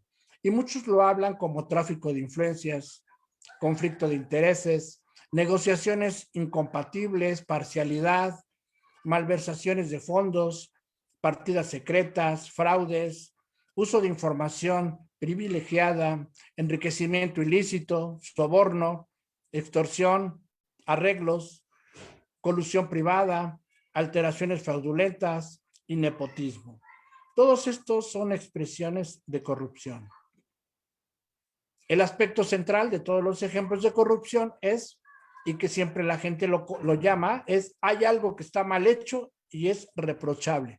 Sin embargo, la gente a veces calienta a otros abogados, otros peritos, que los trabajos en los cuales los peritos están realizando está mal hecho y la gente trata de denunciar sin saber qué denuncia, cuando realmente a veces el perito trata de buscar la forma de poder realizar su mejor trabajo. Es importante determinar que sí, efectivamente, más del 80%, 85%, yo creo que de los peritos tanto de las fiscalías como de todas las instituciones, procuradurías que existen, realmente llevan un trabajo correcto y adecuado. Sin embargo, no todo es correcto. Habrá personas, compañeros, en las cuales llegan a tener ciertos problemas, en los cuales mal trabajo, un mal material, no saben expresar su dictamen en un juicio oral, actualmente en un juicio oral, o realizar y no saber defender un dictamen en el cual ya es propuesto por un planteamiento del Ministerio Público. Por lo tanto, se crea un organismo que se llama Transparencia Internacional. Y esto es creado por los mismos derechos humanos, donde indican que la corrupción es el abuso del poder encomendado para el beneficio propio o ajeno. Así lo indica. Y realmente a veces esto es un poquito oscuro, porque no sabemos el beneficio para quién. Sin embargo, es todo lo que va en contra de lo normal, en contra de del mejor resultado posible, sea malo, sea bueno, lo que va en contra exactamente es determinado como corrupto. El Sistema Nacional Anticorrupción, que se considera con las iniciales SNA, tiene por objeto fortalecer la acción estatal en materia de prevención y lucha contra la corrupción, la transparencia y la rendición de cuentas. El marco legislativo que sustenta a la SNA se observa en la siguiente ilustración y marcamos el marco legislativo del Sistema Nacional Anticorrupción, que todos los profesionistas estamos atados a ellos. Por lo tanto, existe la Ley General del Sistema Anticorrupción, la Ley General de Responsabilidades Administrativas, la Ley de Fiscalización y Rendición de Cuentas, la Ley de la Federación y la Ley Orgánica del Tribunal Federal de Justicia. Todos estamos atenidos a estos. Así como lo dice el maestro Sordani, realmente tenemos ciertos criterios en los cuales debemos de cumplir sabiendo que nuestra función principal es realizar bien nuestro trabajo. A veces ni siquiera remunerados, a veces ni siquiera con el descanso correcto, pero estamos regulados por unos departamentos en los cuales actualmente ahora ya hay revisión hasta de dictámenes. Cuando nosotros hacemos una denuncia, sea cual sea, a derechos humanos lo llamamos como recomendación y por lo tanto a través de derechos humanos es como se dirigen a la autoridad, que son las construcciones de indicadores de un mal servicio pericial. Acá en México dice que no cuenta con indicadores e índices oficiales de una mala elaboración de dictámenes o servicio pericial.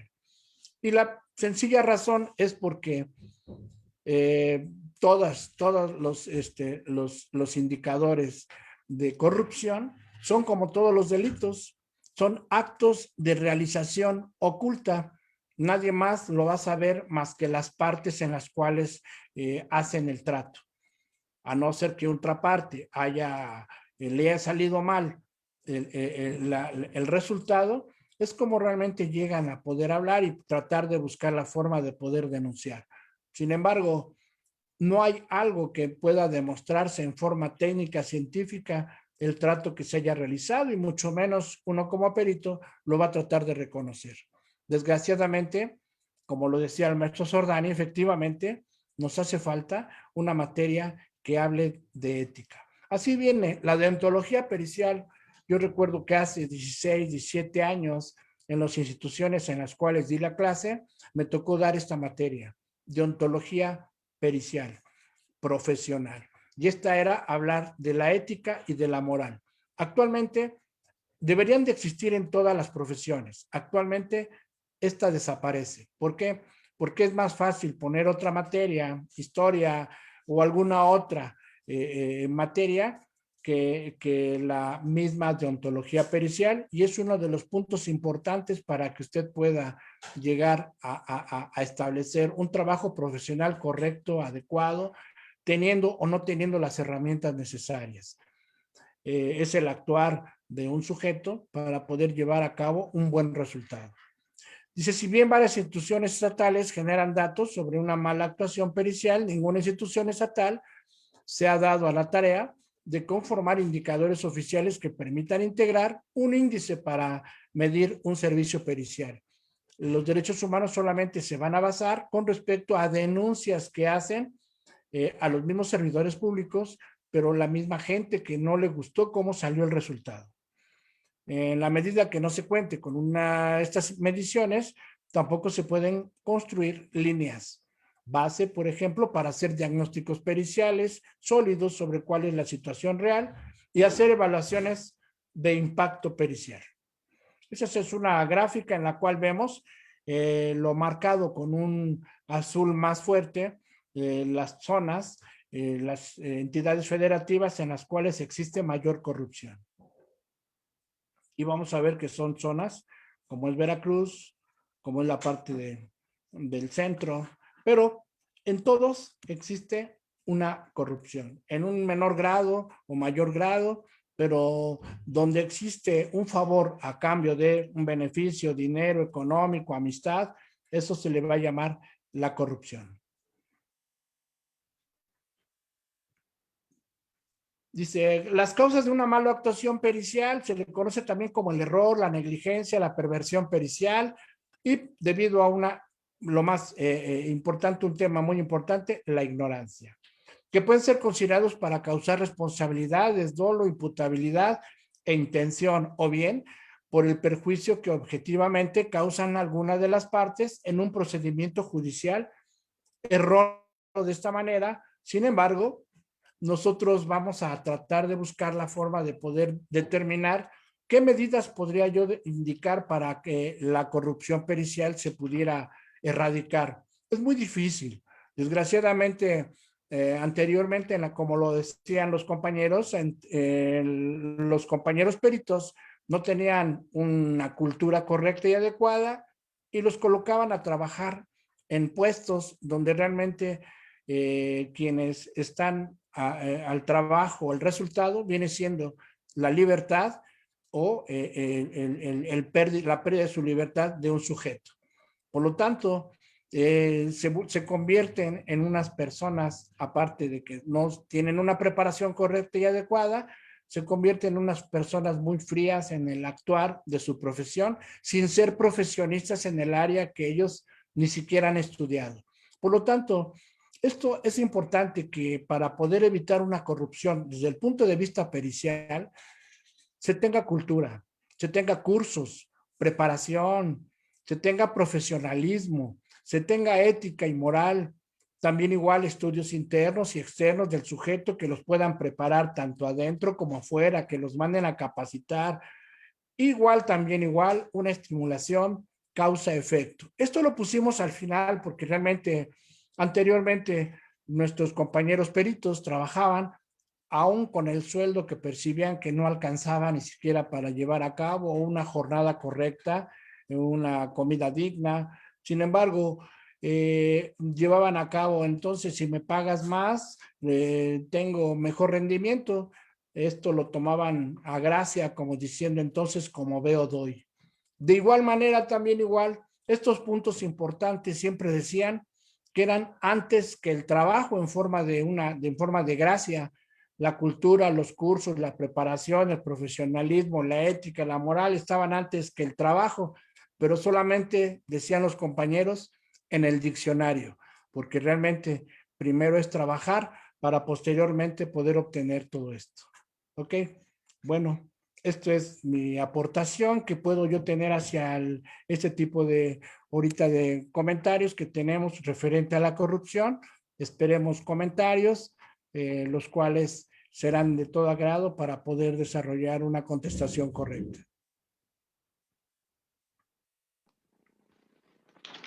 Doctor José Antonio, muchas gracias. Ha sido muy, muy interesante escuchar su ponencia y los datos que nos va compartiendo.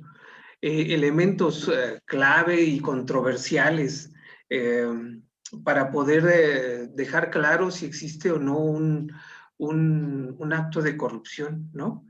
Y algo que me permito resaltar es esta intencionalidad de las partes, ¿no? Cada parte tiene una intención de demostrar, de llegar a una versión del evento y que muchas veces no corresponde, ¿no? Definitivamente no corresponde con la conclusión del dictamen, o bien favorece a uno o favorece a otra, pues, ¿no?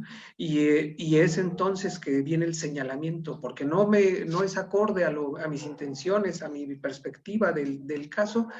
Hay un señalamiento que está mal hecho, que existe un acto de corrupción. Y el otro elemento es justamente a partir en la práctica particular, el pago, el pensar que el pagar un dictamen va a resultar lo que a mí me interesa que se diga, ¿no? Y que no es un trabajo científico, objetivo, que llega más bien a la búsqueda de la verdad, del establecimiento de la verdad. Y es entonces que de momento existe una serie de confluencia de intencionalidades, ¿no? Que pone en duda el desempeño del trabajo pericial. Y para ello me llama también mucho la atención cómo llega a las mismas o algunas de las propuestas que ya nos señalaban los dos ponentes anteriores. Por un lado, la entrega, la pasión, el profesionalismo con que se debe de realizar el trabajo. Eso es eje para mantenerse en la objetividad, para mantenerse en la honradez del desempeño.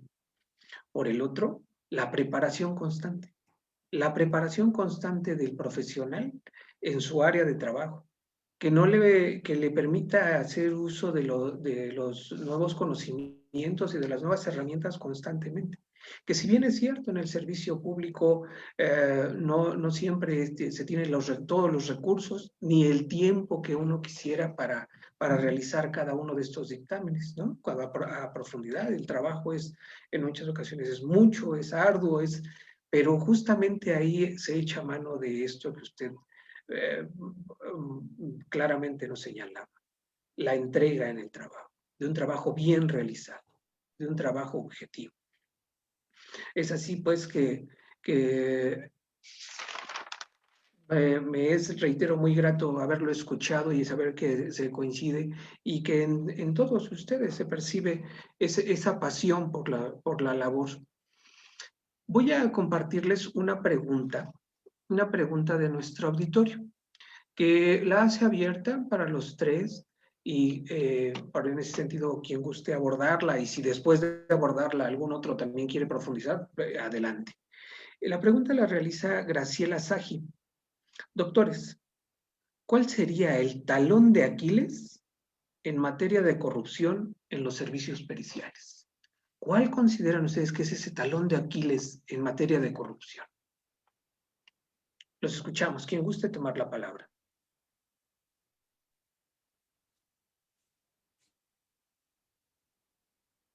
Doctor Fernando, doctora Lourdes.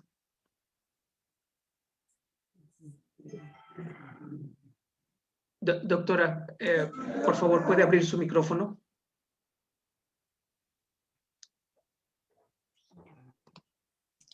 Doctora, en el icono del micrófono para liberar el audio. Ahí está, adelante, por favor.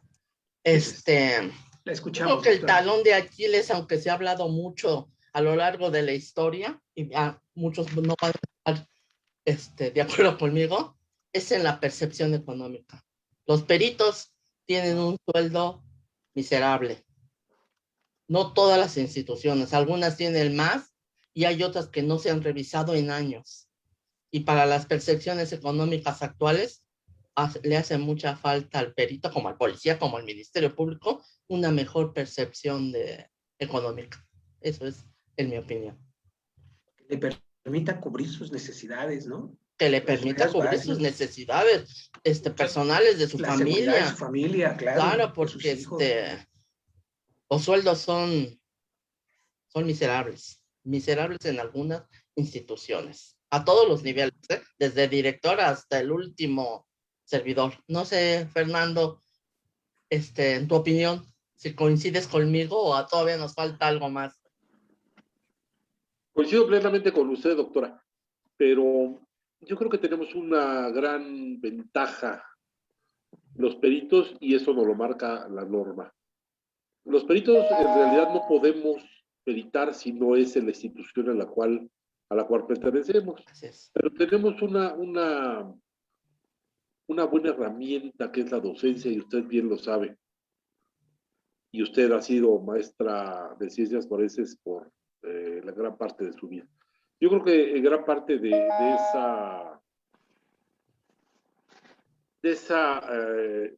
pues de alguna manera poder subsanar esos malos sueldos que tenemos, porque sí es real, es la docencia. Y desgraciadamente, también lo que yo veo mucho es que no hay demanda de trabajo.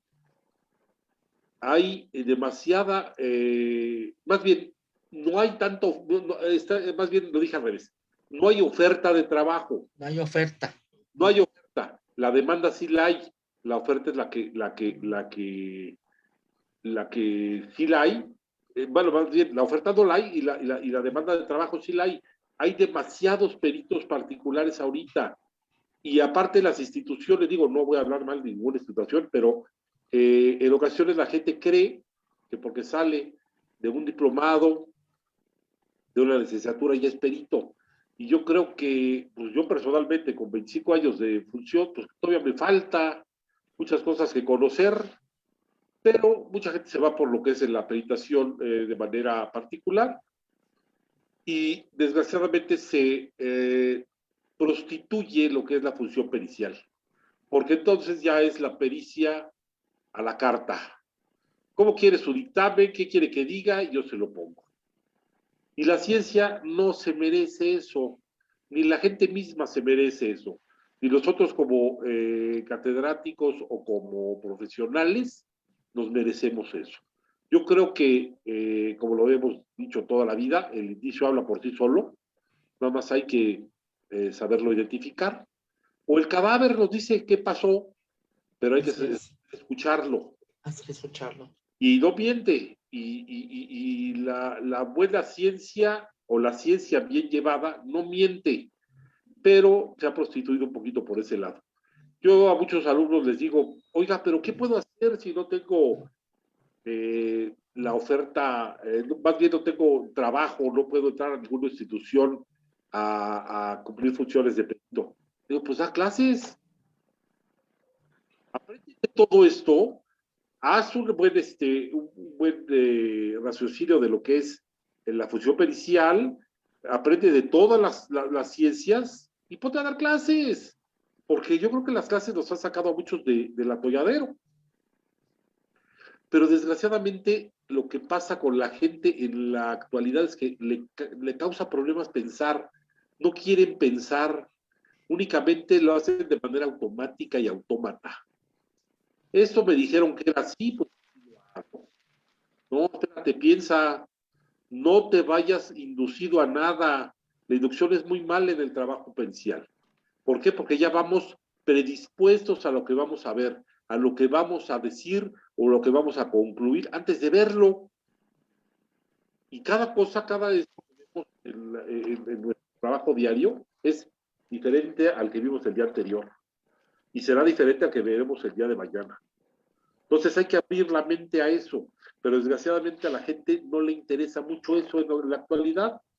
Yo le digo mucho a mi esposa, por ejemplo, en la actualidad es más importante el envase que lo que contenga. Un bonito perfume, uno que se vea bonito, aunque huele horrible, ay, la gente mira, se ve bonito. No, lo importante es lo que tenemos adentro. Los peritos, lo importante es lo que tenemos en la mente, lo que desarrollamos diariamente, y debemos ser remunerados de manera adecuada. Pero una gran ayuda para nosotros es la docencia. Gracias. Gracias, doctor, muy gentil. Doctor José Antonio, ¿tendrá algún comentario al respecto a la pregunta? Sí, claro, por supuesto. Bueno, los compañeros realmente ya han profundizado en esto y efectivamente son varios elementos que van a poder ayudar en esto. Realmente es la preparación constante, el profesionalismo que le van a dar a cada trabajo y su remuneración, que esto es importante. Actualmente vivimos unas situaciones en las cuales, bueno, realmente a veces los honorarios se encuentran muy bajos y que realmente para una persona que dedica una gran parte de su día, de su vida en una institución, creo debe ser remunerada correctamente, pero bajo cierta capacitación constante, actualización, para poder tener un mejor trabajo y principalmente una capacitación constante, un profesionalismo, pero no dejando afuera la deontología pericial profesional.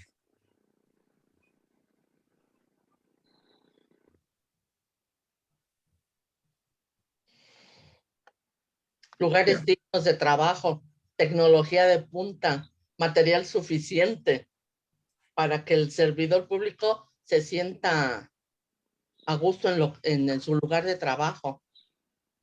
No no en mi guardia porque se va el agua y no tengo ni para el baño, ¿no es cierto? O no hay papel, no hay gasolina, sino que podemos pedir todos los dictámenes, la intervención pericial de los laboratorios, porque en los laboratorios tenemos unos laboratorios de punta y laboratorios que estén en diferentes puntos. En la Ciudad de México, por ejemplo, con las distancias, con el tráfico, ya pensar de tener 2 sedes para que el cadáver y la atención sea esmerada, rápida, de calidad, ¿no es cierto? Y el perito, aparte de su buen sueldo, el lugar digno de trabajo que se merece por ser un profesional totalmente. Totalmente de acuerdo. Fíjese que en ese sentido creo yo que otro de los elementos que ayudaría enormemente sería la difusión, ¿no? La difusión de la actividad que se realiza. Es decir, que la gente tuviera un mayor conocimiento de qué realiza el perito de distinta especialidad y cómo lo realiza, cuáles son las dificultades que enfrentan el día a día para realizar los trabajos, el esfuerzo que le impone, el empeño para poderlo sacar adelante. Y en esa medida también pues puede uno apelar a la comprensión entre todos como seres humanos, como personas que realizamos una labor, que realizamos una labor que en ocasiones es titánica. La verdad, las relaciones, la labor es titánica por el esfuerzo, por la dedicación, por las horas, por la profundidad, y que vaya, en la medida que los demás puedan tener conocimiento, en esa medida podremos ser más comprensivos entre todos. Considero que eso también ayudaría. Y una más, pues justamente es acercarnos, ¿no? Acercarnos a plantear nuestras dudas, a plantear nuestro cuestionamiento y solicitar la orientación en el que sigue. Y por la parte del perito, pues poder tener el tiempo, darse unos minutos para poder orientar a la persona en el sentido de los procedimientos, del paso a paso que va a vivir en su trayectoria o en la recepción de su familiar. En fin, considero que estos espacios definitivamente aportan a ello, el escuchar a profesionales como ustedes, que hablar de sus experiencias ayuda al resto a irnos dando mayor noción del trabajo pericial y las dificultades que con ello conllevan, y seguramente propiciar la reflexión en otros compañeros, ¿no? En otros compañeros para recobrar esa entrega y ese profesionalismo con que se debe realizar el trabajo. Si ustedes no tuvieran otra idea, algo más que aportar, pues podríamos dar por concluido este conversatorio. Si tienen alguna opinión, idea que quisieran compartir antes de despedirnos. Alguna conclusión. A mí me gustaría que para el público que nos está escuchando, que los servidores públicos de servicios periciales hay personal capacitado, profesional, bueno. México tiene muy buenos servicios periciales, les hace falta la tecnología, como puedan tener en otros países, y los lugares dignos. Si nuestras autoridades le dieran un poquito más de presupuesto para que estos servicios gozaran no solamente de un programa de televisión del CSI México, sino digno lugar que tenemos en el mundo entero, porque hay gente muy capaz en México como perito. Esa es toda mi aportación. Gracias. Gracias, doctora, muy gentil, muy amable. A mí me gustaría aportar algo un poquito, retomando un poquito lo que dice la doctora. Una gran y una parte muy importante de lo que es la función pericial, yo creo, como dice la doctora, hay personal muy capacitado en los servicios periciales. Yo creo que hemos recorrido por ahí toda la República, que estamos en esto de la docencia, y hemos visto que hay gente muy valiosa. Desgraciadamente, lo que también nos frena mucho es el nepotismo que existe en las instituciones. No llegan los mejores, sino llegan los más recomendados, llegan los más amigos, llegan los que toman más alcohol, perdón que lo diga, pero es real.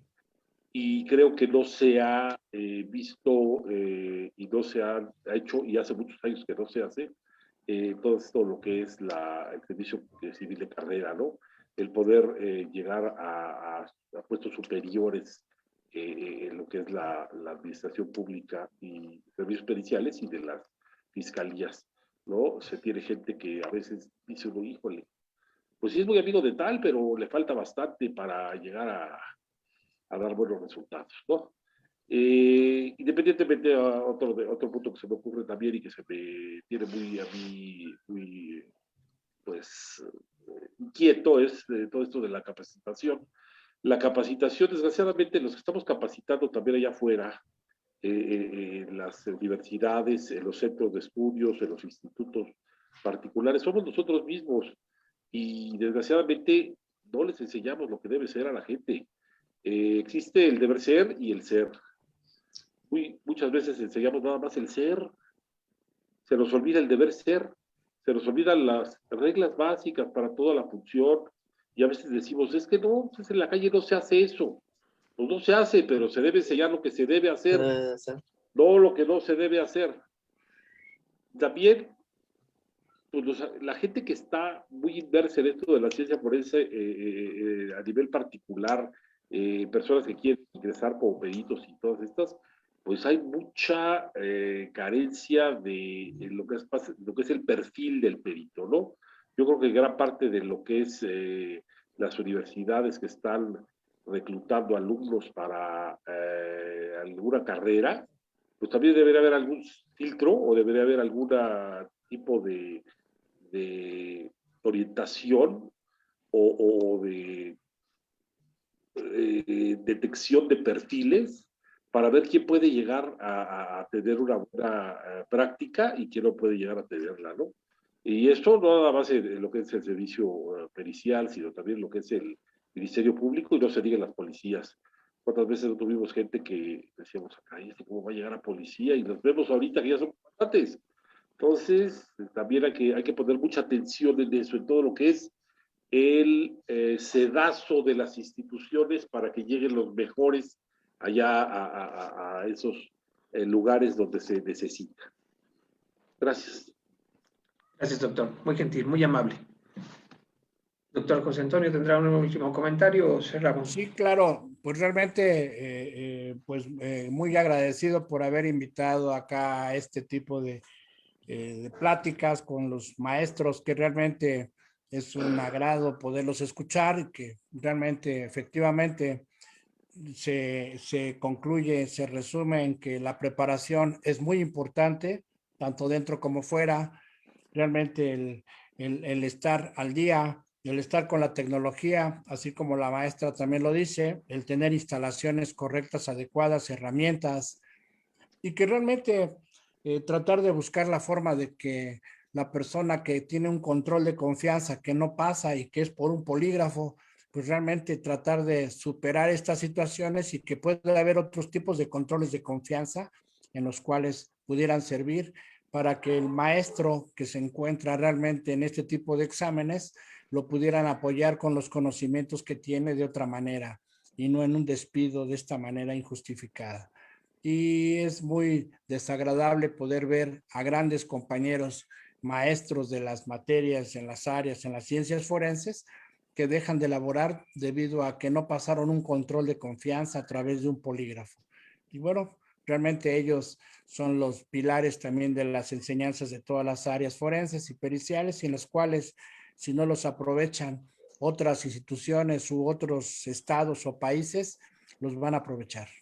Y pues muchas felicidades en este aspecto, que realmente esperemos que pudieran tener algún otro encuentro, otro programa similar o con otro tema de interés, y bueno, poder participar en este mismo. Y muchas felicidades a los compañeros, a los maestros que estuvieron, y que estas opiniones que nos brindaron, pues realmente es enriquecedor. Ya. Muy amable. Definitivamente me apego a sus felicitaciones. Ya les agradezco enormemente a los tres. Ha sido todo un gusto haberlos escuchado. Volver a escuchar a las personas conocidas, pero también haberlo escuchado a usted, doctor Hernández Báez, ha sido todo un gusto. Y definitivamente el tema de la evaluación del control de confianza es un tema polémico, es un tema de discusión. Es en algunos casos que uno ha tenido conocimiento de algún compañero por su desempeño, por su entrega, y verlo partir después de la no acreditación ha sido doloroso, aquellos que lo hemos vivido, y definitivamente es un tema de discusión, y ojalá en algún momento tengamos a alguien algunos ponentes que nos viertan su conocimiento, que nos abran la discusión para poder avanzar justamente en un mejor ejercicio de la función pública, en un mejor ejercicio de las profesiones. Para todos los demás, muchísimas gracias por habernos acompañado, por haber brindado su atención, su tiempo. Esperamos verlos en el próximo conversatorio, y doy la palabra pues a nuestro coordinador. Doctor, lo escuchamos. Pues nada más me queda agradecerles a todos los ponentes por este gran conversatorio, todos los conocimientos y las opiniones de ustedes como expertos que han vertido para nuestra comunidad el día de hoy son invaluables. Y pues claro, comentarles dentro de nuestra conversación en Facebook, todos nuestros espectadores han quedado muy satisfechos y los piden para una segunda ponencia, que pronto agendaremos y esperemos contar con su participación. Agradecerle a la doctora Lourdes Islas Ríos, al doctor José Antonio Hernández Báez, al maestro Fernando Mario El Saurdia Sordani, y por supuesto al maestro Benjamín Alejandro Casas Flores por esta excelente intervención, por este excelente conversatorio. A nombre de la maestra Elsa Delgadillo Aguirre, directora general del Centro de Estudios de Posgrado, y del doctor Oscar Ulises Delgadillo Aguirre, rector de nuestra institución, por este magno evento, y a nuestros espectadores agradecerles su preferencia, ya que de semana con semana nos acompañan en estos eventos. Estén al pendiente de los próximos. Les deseamos a todos una excelente tarde. Muchas gracias por su participación. Gracias a todos. Muchas gracias. Sí, hasta luego. Gracias. Saludos a todos. Pásenla bien. Gracias. Gracias. Buenas tardes. Buenas tardes.